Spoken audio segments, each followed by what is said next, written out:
আমার ভয় থাকে আমাদের থেকে গাড়ির টাকা নেয়, চান্দা নেয়, গোপনে সে টাকা নেয় না, লাইনম্যান দিয়ে টাকা নেয় এবং কি অন্য লোক দিয়ে টাকা নয়, আমার স্টাফের থেকে টাকা নয় এবং কি পুরো যাত্রীদের আপনার জিজ্ঞাসা করে দেখেন। তোমার কি পেপারস ঠিক ছিল? আমার সব ঠিক আছে, আমার সব ঠিক আছে। যাত্রীদের জিজ্ঞাসা আমরা যদি কোনো ফাউল করি তা মোড়ে গাড়ি লই গে, তা মোড়ে আমরা কইলে বলেন ভাই আমাদের রাস্তায় চলতে হয়।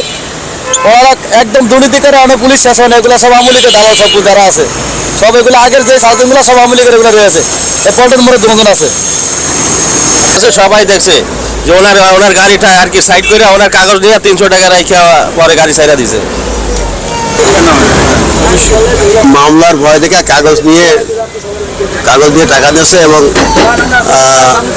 মানে হয়রানি করেছে যাত্রীদেরকে।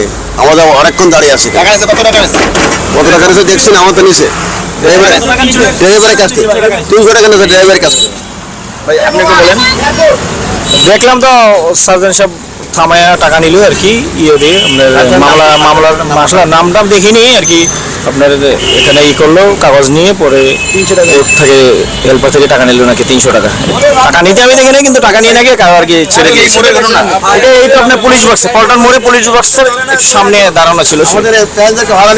কিন্তু আমরা অনেক সময় আমাদের সময় নষ্ট হয়ে দেখা যায় শুধু সে তাকে মামলা দেওয়া উচিত ছিল, সে যদি অন্যায় করে তাকে মামলা দেওয়া উচিত ছিল।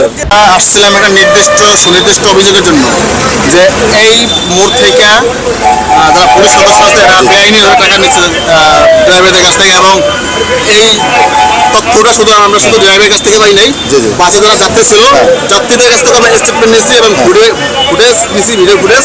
তারাও বলছে যে না, এই আমরা প্রায় দীর্ঘ আধা ঘন্টা দাঁড়িয়েছিলাম এবং টাকা না দেওয়া পর্যন্ত গাড়ি ছাড়তেছিল না। এই যদি কাগজপত্র না থাকে তারই বেআইনি অবৈধ এটা মামলা করে। তাহলে আমি বলি আপনারে, এ ধরনের বিজনেস কেন হয় ভাই? আমি আপনারে বলি, টাকা নিয়ে কোনো বিজনেস হয় না। 5 তারিখের পরের থেকে মোটামুটি পুলিশ বাহিনীতে নানা সংস্করণ আসছে, আপনারা জানেন বা ইয়ে করেন। এরকম কোনো অভিযোগ বা এরকম কোনো আমাদের কাছে নাই, বা আমরা এসব সম্পর্কে জানিও না। ইভেন আমাদের ঊর্ধ্বতন স্যারেরা আছেন, তাদেরও নির্দেশ আছে যে এইসব বিষয় স্ট্রিক্ট। কথা বলছেন, এই হচ্ছে অবস্থা। আর কিছু বলার আছে না? এখন মনে করেন যে অভিযোগটা পাইলাম, এই অভিযোগটা আমরা যদি প্রমাণ করতে পারি তখন কি হবে ভাই? এটা আপনি প্রমাণ করতে পারলে অবশ্যই শাস্তিমূলক ব্যবস্থার দাবি করবেন সিনিয়র স্যারের কাছে, যে করবে তার শাস্তিমূলক ব্যবস্থা হবে। এবং আপনারা যারা এখানে আছেন, এই প্রমাণটা তো আমরা বাস ড্রাইভারের কাছ থেকে নেই যে তারা মিথ্যা বলছে, কিন্তু আমরা নিছি কাদের কাছ থেকে? সে হয়েছে যারা বাসের ড্রাইভার ছিল, আমরা তাদের আমি আপনারা বলি যে এই বিষয়ে অভিযোগ করবে, কথা বলছেন, তারে প্রমাণ করে দিতে বলবেন। আমাদের সিনিয়র স্যার আছে, যথেষ্ট আমাদের মানে দেখভাল করে বা আমাদের স্ট্রিক্টলি ইয়ে করে, সে আমাদের বিরুদ্ধে ব্যবস্থা নেবে যদি আমরা করে থাকি। ঠিক আছে, ধন্যবাদ। সার্জেন্ট সোহেব হোসেন আমার নাম। ভাই নামটা বলবেন আর পরিচয় বলবেন। আমি সার্জেন্ট সোহেব হোসেন, ট্রাফিক শাহবাগ জোনের রমনা বিভাগে আছি।